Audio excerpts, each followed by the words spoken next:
Selamat malam Bapak Ibu semua, baik yang di gereja maupun yang di Zoom ataupun di YouTube. Bapak Ibu, kita masih membahas Injil Sinopsis, khususnya dari kitab Lukas. Kalau minggu lalu kita belajar Lukas pasal 13 gitu ya. Ayat yang ke-1 sampai ke-9. Malam hari ini kita akan mendalami Lukas 13 lagi ya, dengan ayat-ayat yang khusus ya. Ada ayat-ayat khusus yang banyak orang Kristen miss, tidak terdeteksi atau tidak terpikirkan gitu ya. Kita akan baca Lukas 13 ayat 3, ayat 5, lalu ayat 6 sampai 9.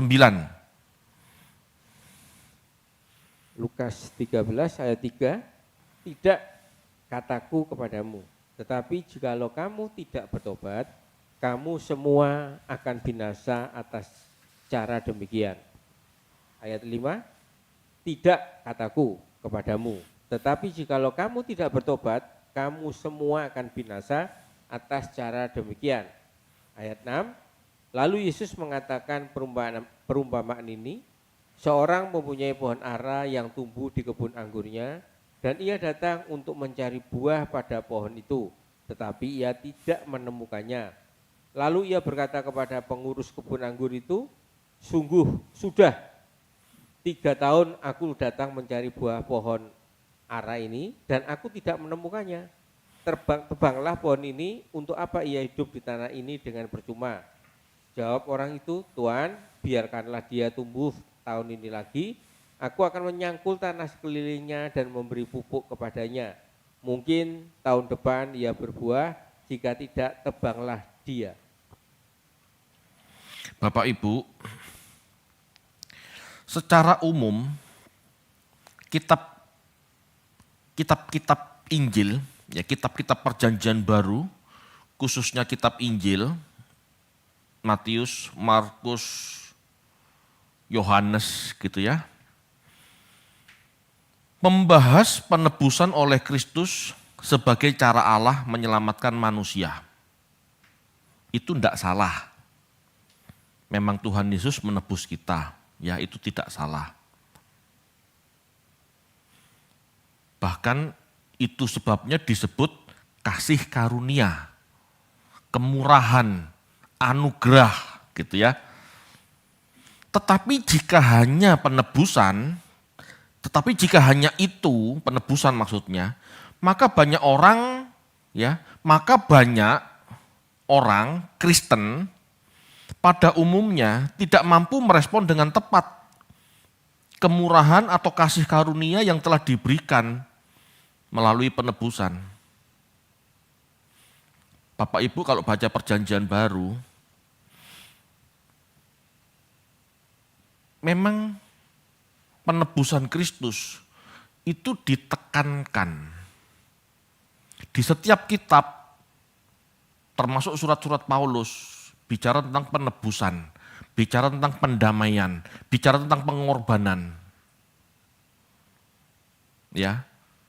Tetapi kalau Anda cari di kitab Lukas dan Kisah Para Rasul, tidak ada secara eksplisit dikatakan kita selamat karena penebusan.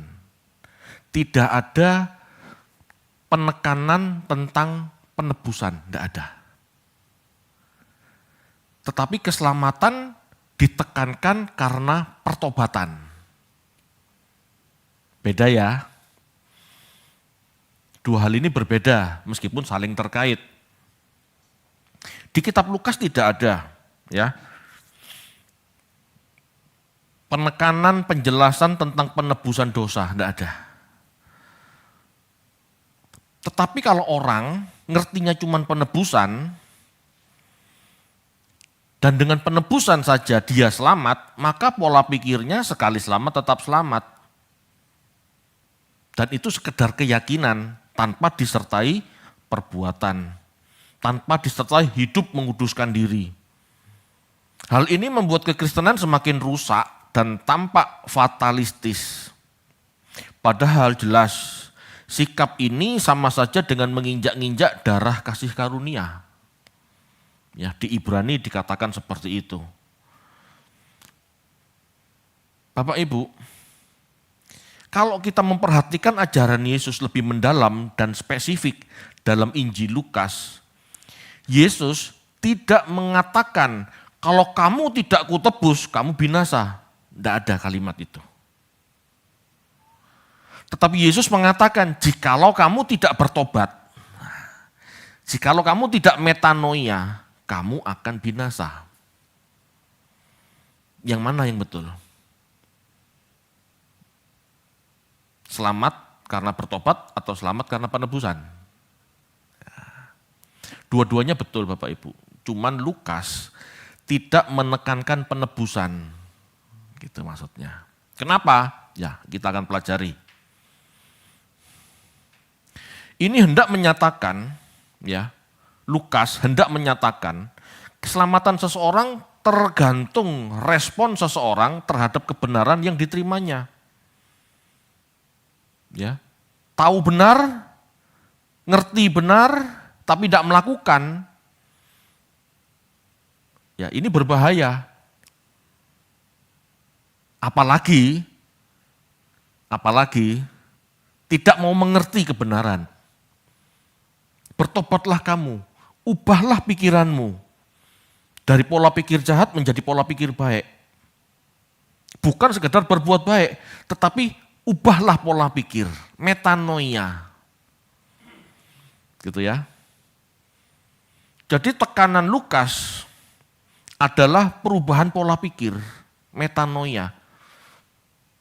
Dengan perubahan pola pikir, seseorang bisa merubah tingkah lakunya.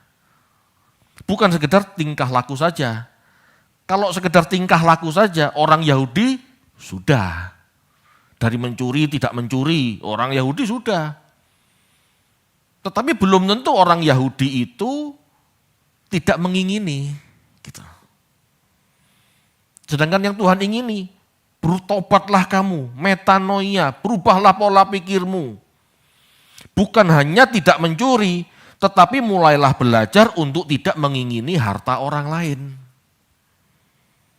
Harusnya seperti itu Bapak Ibu. Jadi tidak hanya menerima penebusan. Di dalam Injil Lukas memang tidak tampak eksplisit teologi penebusan. Ya, tidak tampak eksplisit. Beberapa alasan Lukas tidak memasukkan konsep penebusan adalah pertama, bagi Lukas, keselamatan terjadi ketika orang menyadari kemelesetan mereka. Merubah pola pikir, baru menerima pengampunan dari Allah. Allah kan maha tahu. Ya, dalam hal ini Allah maha tahu, dalam hal ini Allah maha tahu, seseorang yang bertobat, Allah tahu. Allah memahami seseorang yang mau merubah pola pikir dan mau mencari pengampunan. Ya. Bukan melalui mekanisme teologis pembayaran darah. Bukan. Bapak Ibu perlu tahu, penebusan itu teologi Yahudi. Yang dipahami orang Yahudi. Di luar orang Yahudi, tidak memahami itu. Itu sebabnya kan banyak orang-orang di luar sana, loh kalau orang mau diampuni Tuhan, kok angel, leren Yesus mati disalib. Kalau Allah mau ngampuni, ngampuni aja. Betul? Kan ada orang-orang yang berpikir seperti itu. Nah, Lukas sedang menjelaskan tidak dari sudut pandang Yahudi, di mana Allah dalam mengampuni harus melihat sisi keadilan. Tetapi Lukas ingin menjelaskan bahwa pengampunan diberikan karena seseorang mau bertobat. Ya. Lukas ingin menekankan bahwa keselamatan ditawarkan secara bebas dan universal. Bukan hanya orang Yahudi, tetapi bangsa-bangsa lain juga. Kepada orang miskin, kepada wanita, kepada orang Samaria, dan bangsa-bangsa lain. Bapak Ibu, orang miskin, wanita, orang Samaria, dan orang non-Yahudi, bangsa-bangsa lain, itu semua dalam kacamata Yahudi itu orang terpinggirkan. Lukas sedang menjangkau mereka. Paham ya? Lukas sedang menjangkau orang non-Yahudi. Karena surat Lukas ini ditujukan kepada Theophilus. Theophilus itu orang non-Yahudi. Mungkin orang Yunani atau orang Romawi. Gitu. Jadi Lukas ingin menjelaskan bahwa pengampunan Tuhan tidak tergantung pada sistem ritual Yahudi. Selanjutnya, dalam kitab Lukas, Yesus memberikan pengampunan dosa selama pelayanannya. Betul ya? Sering kita dengar, dosamu sudah diampuni. Setelah Yesus menyembuhkan, dosamu telah diampuni. Dalam kitab Lukas, Yesus memberikan pengampunan dosa selama pelayanannya. Pernah tidak terpikir, pengampunan ini diberikan jauh sebelum peristiwa salib. Sebelum penyalipan, Yesus sudah mengampuni orang. Halo? Emangnya siapa? Sebelum Yesus disalib, Lukas menceritakan bahwa Yesus sudah mengampuni orang. Ini bukti bahwa dia adalah anak Allah atau satu dengan Allah. Dia punya hak mengampuni. Dia berikan pengampunan. Ya. Sebetulnya kejadian ini hendak menekankan sifat murah hati Yesus melampaui keadilan. Ingat ya, kasih itu melampaui keadilan. Bapak Ibu, ini penting untuk kita pahami. Kita sudah belajar ya, murah hati itu krestetoi kan gitu. Yesus hendak menjelaskan, Yesus Kristus gitu ya. Dia hendak menjelaskan bahwa dirinya itu Allah yang murah hati. Melampaui keadilan.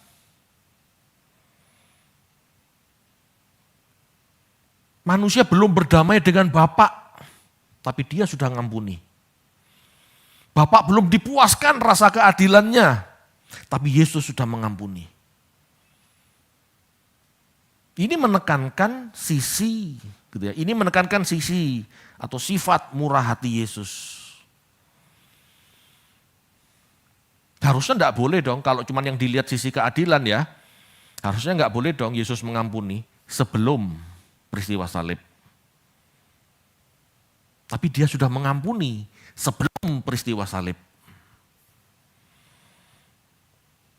Ini berarti otoritas Yesus sebagai Tuhan sudah dia miliki sebelum peristiwa salib.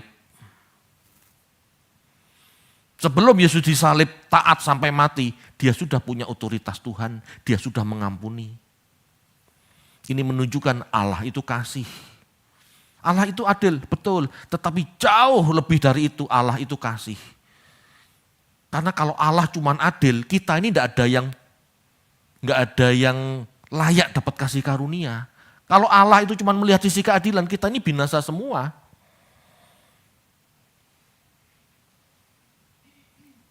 Halo, paham?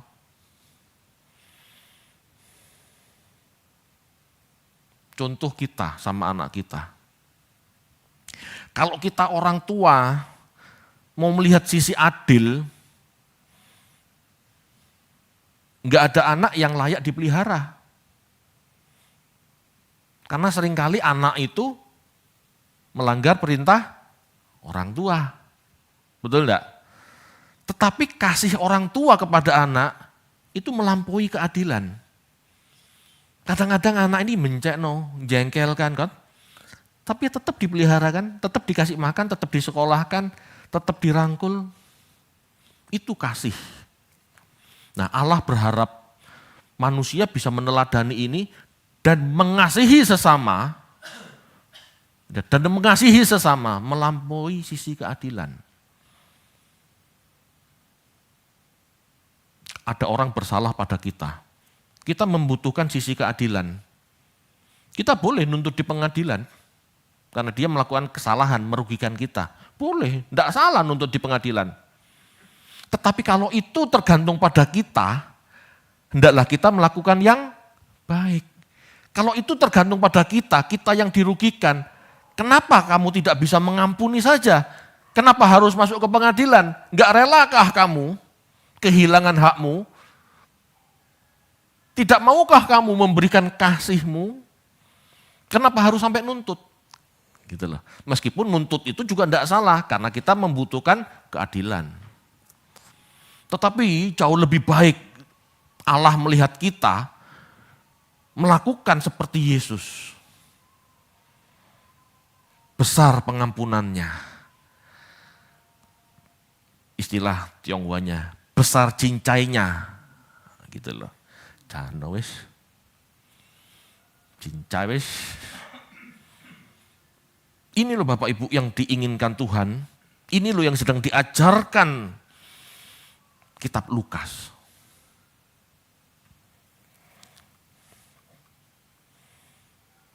Bapak Ibu, dalam Lukas 22 ayat 19b sampai 20, ayo kita baca yuk. Lukas 22 ayat 19 gitu aja.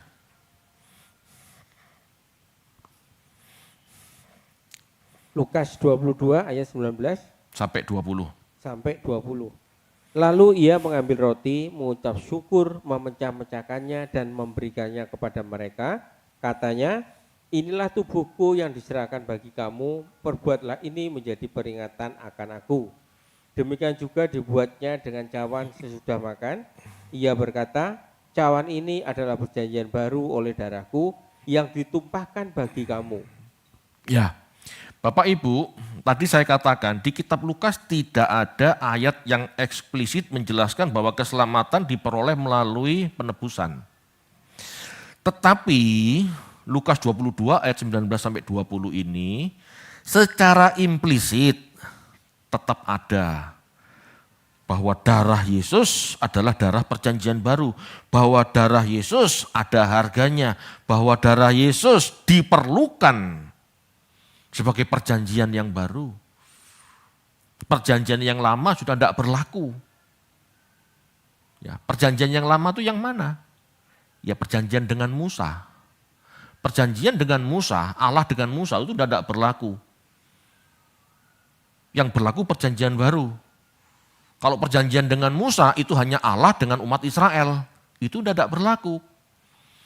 Perjanjian baru itu adalah perjanjian Allah dengan umat manusia yang percaya Yesus, yang mau hidup seperti Yesus melalui darah Yesus. Jadi tetap diperlukan, meskipun ini implisit. Tetapi tekanannya bukan di darahnya Bapak Ibu. Tekanannya di ajaran Yesus. Karena dengan ajaran Yesuslah seseorang bisa bertobat. Dengan ajaran Yesuslah seseorang bisa merubah pola pikir menjadi baik, berkenan, sempurna. Tanpa ajaran Yesus saat itu orang gak ngerti harus baik itu bagaimana. Ngertinya orang Yahudi hanya melakukan hukum. Dilarang begini, dilarang begitu. Dilarang mengingini harta sesamamu. Mungkin tidak mencuri sudah. Kan aja dilarang mencuri. Mungkin sudah tidak mencuri. Tetapi dia masih mengingini barang orang lain. Bisa jadi. Sedangkan Yesus, rubahlah pola pikirmu. Jangan hanya tidak mencuri. Tapi jangan mengingini barang orang lain. Berhentilah dari rasa kepingin. Kepingin begini, kepingin begitu. Halo Bapak Ibu. Ini kekanak-kanakan kan? Siapa yang aku kepingin begini, aku kepingin begitu itu? Nobita, Doraemon. Kan kekanak-kanakan gitu loh. Ayo dewasa. Jangan sekedar tidak membunuh. Kan 10 perintah Allah, jangan membunuh. Ya. Jangan sekedar tidak membunuh. Yesus menghendaki, jangan kamu membenci sesamamu. Itu akar dari pembunuhan. Kebencian itu akar dari pembunuhan. Harus dari hatimu, tidak benci dulu. Gitu ya. Perubahan pola pikir ini loh yang diinginkan oleh Lukas, dipahami banyak orang percaya. Jangan hanya merasa kamu sudah ditebus, hanya merasa sudah selamat, tapi gak melakukan apa-apa. Bahkan jangan merasa sudah ditebus, kamu sudah taat melakukan hukum Taurat, gitu ya, orang-orang Yahudi itu. Tetapi pengertiannya sama saja, gak dari hati. Lukas Bapak Ibu menulis suratnya untuk Theophilus, seorang pembaca non-Yahudi yang tidak mengenal teologi Yahudi. Sehingga perlu sudut pandang yang berbeda. Sebagai orang kafir atau banyak orang kafir masih perlu tahu bagaimana mengerti kehendak Allah. Mereka orang kafir, mereka tidak tahu kebenaran firman itu seperti apa. Gitu ya. Ini berbeda dari orang Yahudi yang banyak tahu kehendak Allah, tapi melakukan yang berlawanan atau melakukan sekedarnya secara harafiah. Bapak Ibu, penyakit yang berbeda memerlukan obat yang berbeda. Enggak bisa orang sakit mah dikasih obat cacing, enggak bisa. Atau orang cacingan dikasih obat mah, enggak bisa. Jadi obat untuk orang Yahudi itu darah penebusan. Karena mereka sudah tahu moral yang seharusnya. Mereka sudah tahu etikanya hidup seperti apa yang baik. Udah tahu. Meskipun Tuhan ingin, ya meskipun tetap saja Tuhan ingin kamu sampai paham gitu loh. Tetapi orang Yahudi kan sudah tahu. Kalau orang kafir, orang Yunani, orang Yahudi, mereka kan belum tahu moral. Mereka belum tahu etika hidup bertuhan, belum tahu. Sehingga bagi mereka perlu diajarkan bagaimana hidup bertuhan, bagaimana pola pikir yang baik sehingga hidupmu baik. Tidak perlu dibahas soal darah penebusan, karena bagi mereka nggak make sense. Bahkan seandainya mereka tahu ditebus, gitu ya. Kalau mereka tidak mengerti kehendak Allah, kalau mereka tidak mengerti maunya Allah, hidup dalam hadirat Allah, ya percuma karena mereka akan hidup dalam dosa lagi, hidup dalam kekafiran itu kan rusak. Seperti di Korintus. Berzina itu biasa. Homo, lesbi, umum. Di surat Korintus kan dijelaskan. Itu sebabnya kitab Lukas yang ditujukan kepada orang non-Yahudi perlu menjelaskan bahwa Yesus hadir untuk mengajar. Yesus hadir untuk menjadi guru. Belajarlah firman-Nya, ubahlah pola pikirmu. Itu maksudnya. Ini make sense.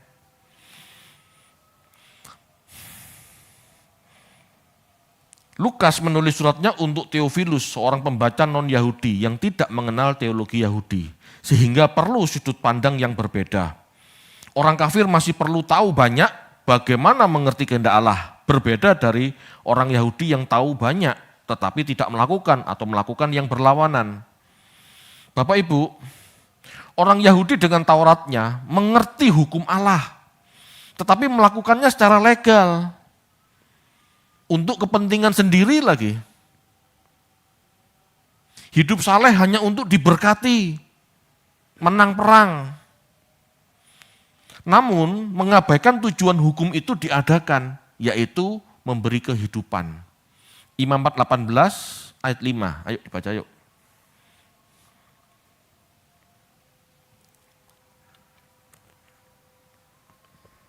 Imamat 18 ayat 5, sesungguhnya kamu harus berpegang pada ketetapanku dan peraturanku. Orang yang melakukannya akan hidup karenanya, akulah Tuhan. Ya, Bapak Ibu, tujuan hukum Taurat diberikan supaya orang Yahudi tahu hidup dengan benar. Bukan sekedar melakukan, bukan sekedar melakukan aturan-aturan, tetapi menghayati kenapa aturan-aturan itu diberikan. Tetapi mereka enggak. Yang penting tidak membunuh, yang penting tidak berzina, padahal dia masih kepingin sama istri orang. Yang penting tidak mencuri, padahal hatinya masih kepingin barang orang lain. Orang Yahudi tetap perlu dididik. Tetapi orang non-Yahudi jauh lebih banyak perlu dididik. Karena kehendak Allah saja tidak tahu. Gitu loh. Jadi titik tekannya Lukas itu adalah pendidikan. Karena kalau kamu melakukan aturan-aturan Taurat, dari hati mengerti kenapa aturan-aturan ini diberikan, supaya kamu hidup lebih berkualitas, itulah yang menghasilkan keselamatan. Kalau sekedar tidak membunuh, tidak mencuri, tetapi masih membenci, masih mengingini, hidupmu tidak berkualitas. Kita tidak berkualitas. Itu maksudnya. Nah, bagi orang Yunani, ajaran ini lebih perlu ditekankan daripada tentang penebusan. Lukas dalam hal ini mengarahkan pendengar, mengarahkan orang percaya supaya bisa merespon dengan benar, termasuk orang Yahudi. Ya, tetapi ini khususnya ditujukan kepada Theophilus, orang non-Yahudi gitu loh. Jadi dalam Injil Lukas Bapak Ibu, Yesus ditekankan sebagai guru, rabi yang diutus untuk mengajarkan kebenaran yang sesungguhnya bagi banyak orang, yaitu cara berpikir yang salah, ya, mengubah cara berpikir yang salah, dan itulah penyakit jiwa manusia yang harus disembuhkan. Jadi pola pikir Yunani adalah perubahan. Itu logis. Kamu diampuni karena kamu mau berubah, itu logis. Bagi orang Yunani seperti itu. Orang Yunani tidak pernah berpikir dosa itu hutang. Hutang harus dibayar, maka harus ada yang menebus hutang. Tidak berpikir sampai situ. Kan orang Yunani berpikir, sama Tuhan kok hitung-hitungan. Gitu. Berbeda pikirannya sama orang Yahudi. Orang Yahudi itu perhitungan masalahnya. Makanya pola pikirnya seperti itu. Orang berdosa, orang hutang harus dibayar. Pola pikir Yahudi itu hitung-hitungan Bapak Ibu. Perbankan berapa bunganya, kan hitung-hitungan itu Yahudi masalahnya. Bahkan orang Yahudi berupaya gitu ya, melanggar ketetapan Tuhan soal Yobel. Di tahun Yobel Bapak Ibu, sebetulnya orang yang berhutang itu bebas dari hutang. Tapi orang Yahudi ngotak-ngatik. Orang Yahudi membuat aturan tambahan di Talmudnya, supaya di tahun Yobel bagaimana caranya orang yang berhutang tetap bayar. Perhitungan nemen orang Yahudi itu. Tetapi orang Yunani tidak gitu. Orang Yunani tidak sematre orang Yahudi. Gitu loh. Jadi yang ditekankan di sini perubahan pola pikir. Kenapa? Karena orang Yunani memuliakan pikiran, memuliakan logika. Jadi Lukas mengajarkan kepada orang Yunani, kalau mau diampuni, berubah pikiranmu. Kalau kamu mau diampuni, ya kamu harus berusaha berubah pola pikir. Bertobat, berubah pola pikir. Meninggalkan cara hidup yang lama, yang jahat. Gitu. Jadi Bapak Ibu, dalam kitab Lukas, Yesus ditekankan sebagai guru.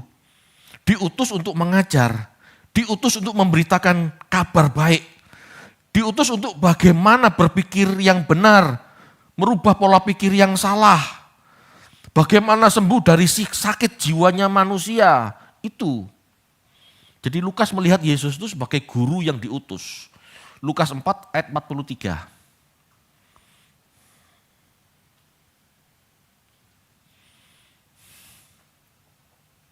Lukas 4 ayat 43, tetapi ia berkata kepada mereka, juga di kota-kota lain aku harus memberitakan Injil kerajaan Allah, sebab untuk itulah aku diutus. Ya, untuk apa? Memberitakan Injil. Untuk apa? Untuk mengajar. Bahkan sebetulnya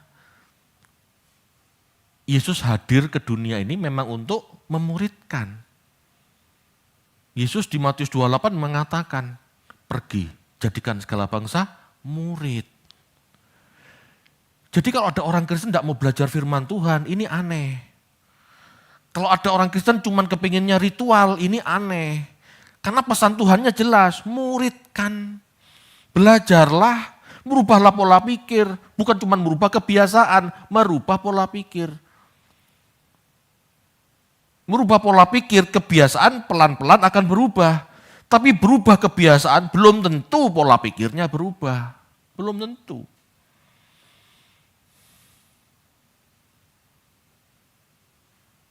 Saya Bapak Ibu, hari-hari ini sering intermittent kan. Tidak sarapan pagi.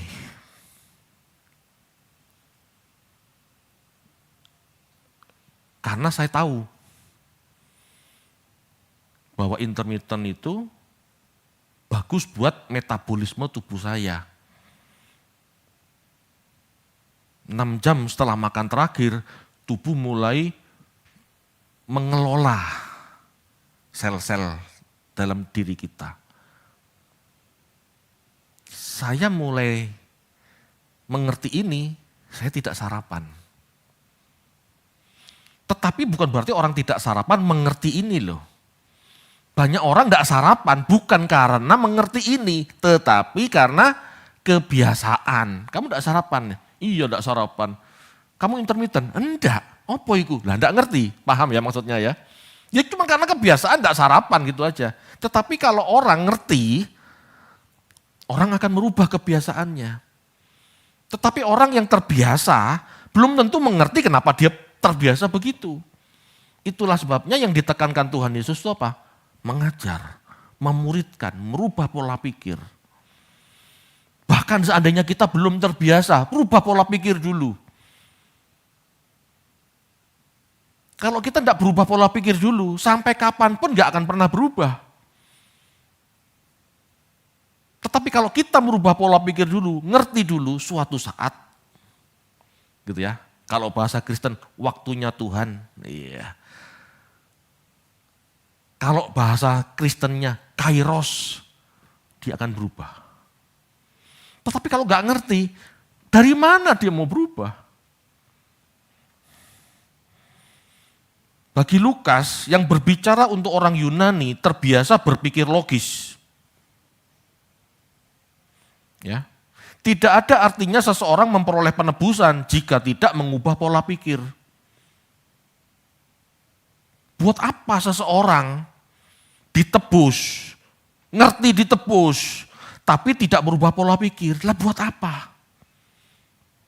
Buat apa penebusan dilakukan Tuhan jika seseorang tidak mau merubah pola pikir dan berbalik dari cara hidupnya yang jahat? Buat apa? Banyak kan? Gereja-gereja, umumnya gereja-gereja menekankan penebusan. Loh, enggak salah memang kita selamat karena kasih karunia. Tetapi lihat, hidup mereka kebanyakan tidak disertai pertobatan, tidak disertai hidup kudus. Maksiat jalan terus. Kebiasaan ngawur jalan terus. Akhirnya darah penebusan sia-sia. Dan kesannya terinjak-injak, dan memang diinjak-injak. Tanpa pertobatan Bapak Ibu, seorang beragama akan semakin jahat. Cek. Orang yang tidak berubah pola pikirnya, orang yang tidak mengerti kehendak Allah dan tidak mau ngerti kehendak Allah, lihat hidup meskipun dia beragama, tambah jahat. Tambah jahat. Karena bagi dia hanya hitam putih, harafiah.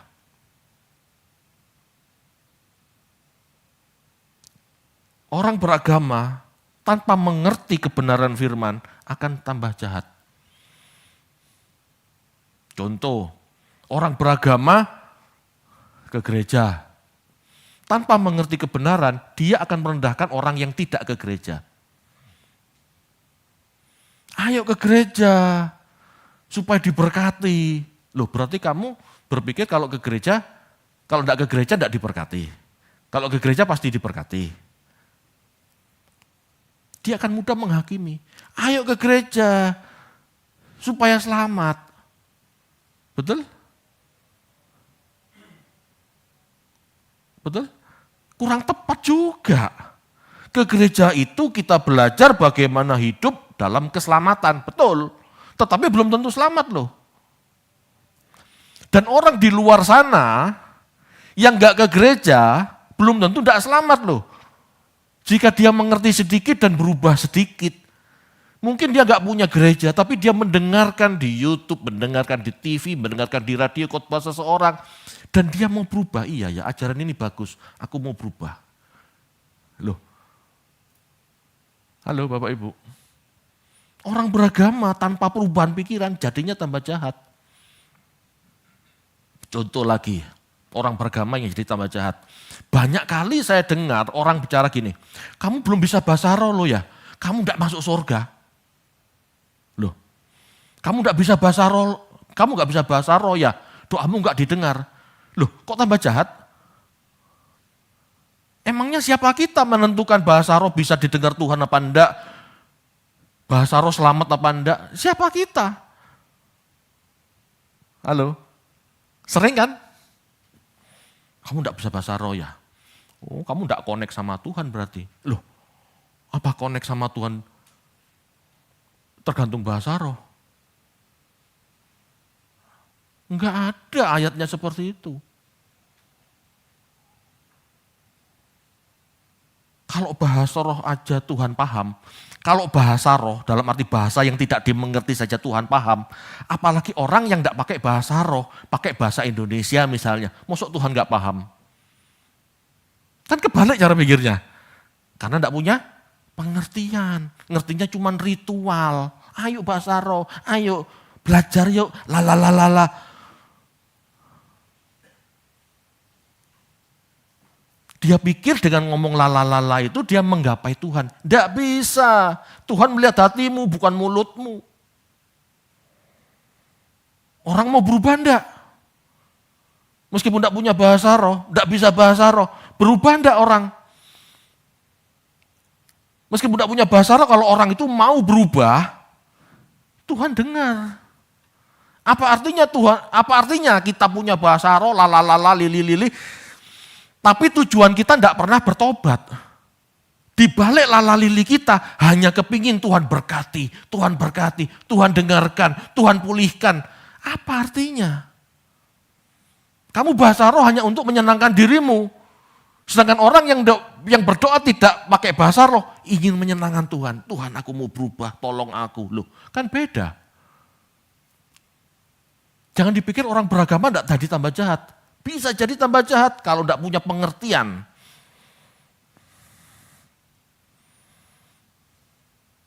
Orang beragama terlalu mudah menghakimi. Kalau tidak punya pengertian. Ngertinya cuma ritual, yang penting datang ke gereja, nyanyi, keplok-keplok, dengar firman Tuhan, pulang. Kalau kelihatan orang tidak ke gereja, dirasani. Oh Pak David tuh cucu orang enggak ke gereja. Ya bukan begitu, ya saya kepingin orang ke gereja. Tetapi jangan, belum apa-apa kita sudah menghakimi. Oh enggak ke gereja, masuk neraka. Loh, siapa yang ngajarin begitu? Oh enggak bahasa roh, enggak selamat kamu. Doamu enggak sampai ke Tuhan. Loh kan aneh, Tuhan tuh maha tahu. Bapak Ibu, dalam Lukas digambarkan buah pertobatan dari apa yang Yesus ajarkan dari setiap orang, itulah yang ditunggu Bapa di sorga. Orang yang serius dengan pertobatan inilah yang layak mendapat pengampunan. Orang yang tidak serius berubah, orang yang tidak mau berubah, ya tidak akan dapat pengampunan. Bahkan orang yang berbahasa roh setiap minggu ke gereja, tetapi tidak butuh pengampunan, tidak merasa perlu berubah, ya tidak dapat pengampunan. Ya buat apa diampuni kalau dia nggak mau berubah? Halo Bapak Ibu. Keberagamaan adalah hal sia-sia jika hanya dilakukan tetapi tidak mengubahkan. Sia-sia. Sebab Allah Bapak Ibu melihat sampai dengan batin kita. Yang dilihat itu batin kita. Bukan tradisi kita. Lukas 11 ayat 38 sampai 39. Ayo dibaca yuk.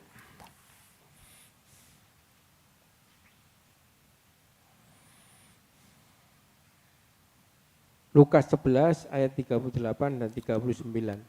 Orang Farisi itu melihat hal itu dan ia heran karena Yesus tidak mencuci tangannya sebelum makan.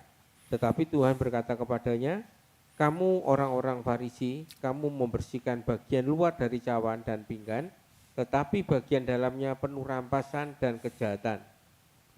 Ya, jadi orang Farisi menilai Yesus, loh kamu kok tidak melakukan doktrin. Doktrin Yahudi itu Bapak Ibu, orang sebelum makan harus cuci tangan. Loh kamu berdosa tidak cuci tangan sebelum makan.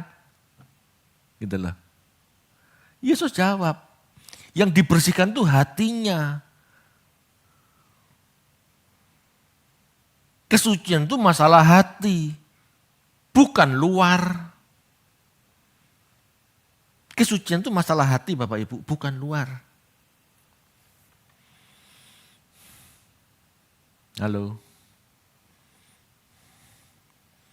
Lukas 16 ayat 14 sampai 15.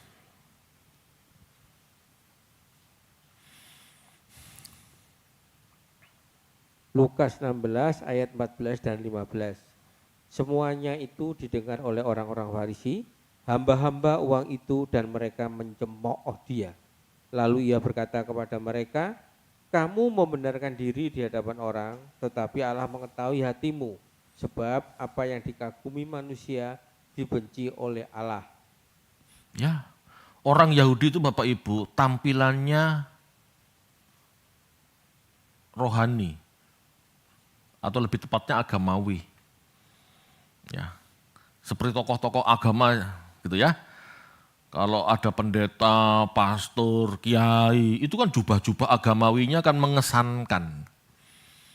Tuhan gak lihat itu. Kesucian itu di hati.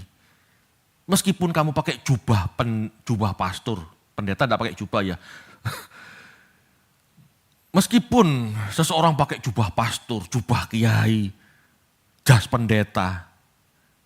Tapi kalau hatinya matre, cinta uang, bagi Tuhan gak laku. Karena Tuhan melihat hati. Meskipun kita pakai baju biasa, bahkan menurut orang itu baju gak pantas gitu ya. Tapi hati kita, cinta Tuhan gak cinta uang, Tuhan lebih suka. Tuhan sedang membentuk orang itu dari hati, dari dalam keluar. Bapak Ibu, itulah pertobatan. Dari pertobatan ada buah yang ditunggu Bapak. Dari perubahan pikiran ada buah yang ditunggu Bapak.